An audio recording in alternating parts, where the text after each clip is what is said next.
சுவாமி ஐயப்பன் பிறப்பும் வரலாறும்.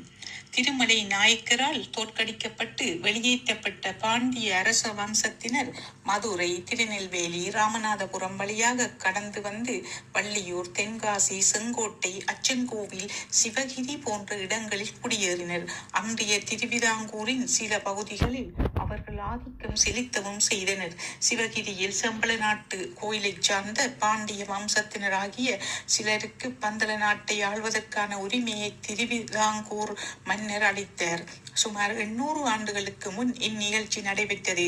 சுவாமி ஐயப்பனின் வளர்ப்பு தந்தையான ராஜசேகர மன்னர் இவ்வம்சத்தை சார்ந்தவர் ஆவார்.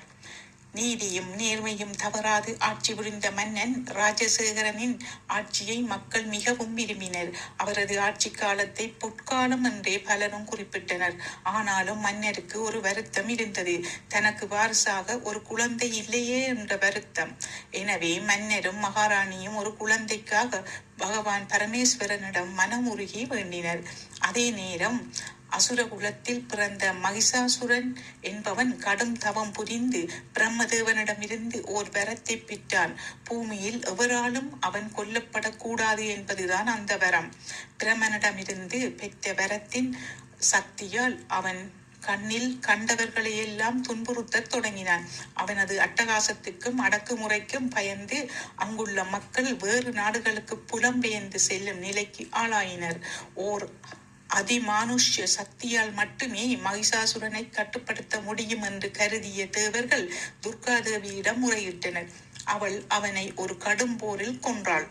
தன் சகோதரன் மகிஷாசுரனின் மரணத்தில் மிகவும் வருத்தமுற்ற மகிஷி எப்படியும் பழிக்கு பழி வாங்க வேண்டும் என்று திட்டமிட்டாள். அவளும் கடுந்தவம் புரிந்து பிரம்மனிடமிருந்து வரம் பெற்றாள். விஷ்ணுவும் சிவனும், அதாவது ஹரன் மகன் இருவருக்கும் மகனாக பிறந்த ஒரு குழந்தையால் அல்லாது பிறர் எவராலும் தனக்கு மரணம் உண்டாக கூடாது என்பதுதான் அந்த வரம். சில காலம் கழித்து மகிஷி தேவலோகம் சென்று தன் சகோதரனின் மரணத்துக்கு காரணமான தேவர்களை துன்புறுத்த தொடங்கினாள்.